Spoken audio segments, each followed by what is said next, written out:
Hello guys, dumating na yung ating in-order sa Lazada na molder ng ng empanada. So ayan, i-unbox na natin guys. Samahan nyo ko sa aking maliit lang siya na items, pero syempre malaking bagay ito pag pag ginamit natin sa ating hanap buhay, diba? Gusto ko kasi magluto ng empanada. Kaso wala akong molder. Mas mabilis kasi ang trabaho pag may molder nito. So, ayan guys. Saan natin ulit.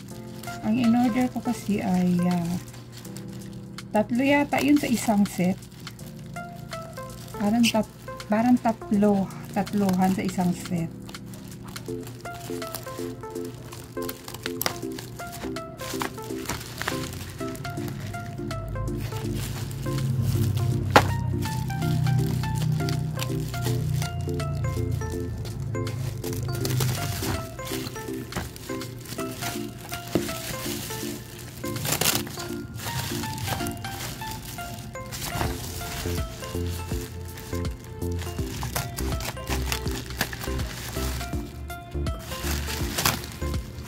Ayan siya.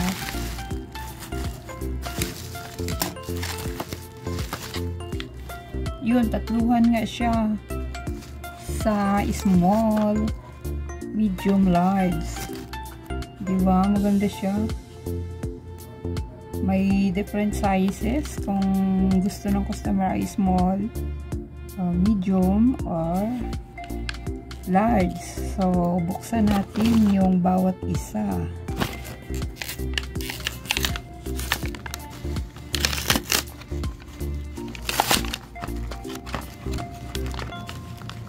Mahirap kasi kung mano-mano guys, yung pag sinara mo yung yung dough, kunyari dito yung palaman, pag isarado mo, kunyari andito yung palaman, andyan yung dough, dito yung palaman, pag isanarado mo, pag wala kang ganito, so gaganyan mo pa ng tinidor, ipipress mo pa, matagal yun. Samantalang ito, igaganyan mo lang, o diba? Pag ganyan mo, buo na yung naka-form na yung dough at nasa loob na yung palaman. Ayun, meron na tayo ulit gamit, paninda, pang negosyo. Ayan, so cute siya. So tingnan natin yung medium, kasi may nag-request kasi sa akin guys na daw, gusto niya magluto ako ng empanada. Kaso nga, ang dumi ng kamay ko guys, kasi kanina naglagay ako kanina ng bulkasel doon sa sa yero, diba? Grabe talaga ang talent ko guys, nanay tatay. Ito yung large. Ay, medium pala. Ito yung medium. O, diba? Okay naman siya. Wala namang defect. Kailangan natin i-check agad kasi para ma-report agad kung mayroong hindi maganda. So, kung may factory defect sa pag-open natin, sa pag-unbox, agad-agad nating mai-report. Yun lang ang kagandahan kapag pagdating ng items ay agad nating i-unbox at wag kalimutan na i-video ito dahil nga naman nakalagay din sa kanilang package sa labas ng ng kanilang parcel na no video, no refund.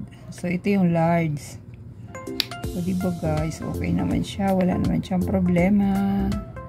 Ayan, nasaya ako. May gamit na ako ulit. So guys, nag-iipon ako ng gamit kasi syempre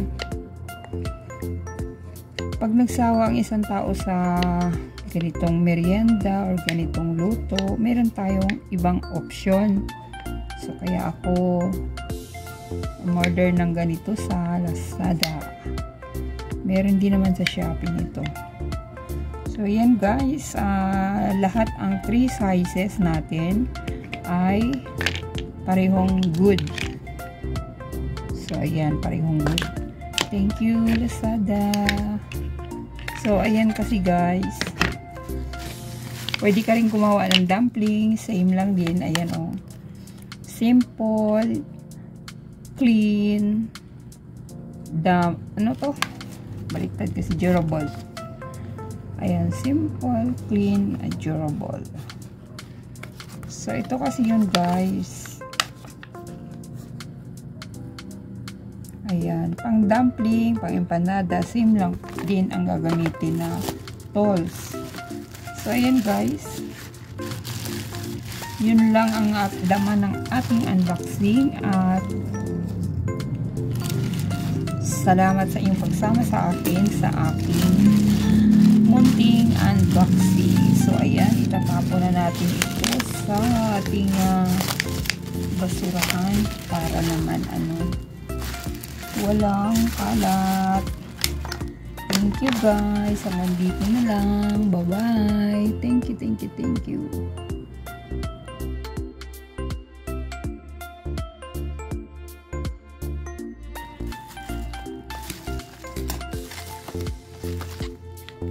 Yun, tatluhan nga siya sa small, medium, large. Diba? Maganda siya. May different sizes kung gusto ng customer ay small, medium, or large. So, buksan natin yung bawat isa.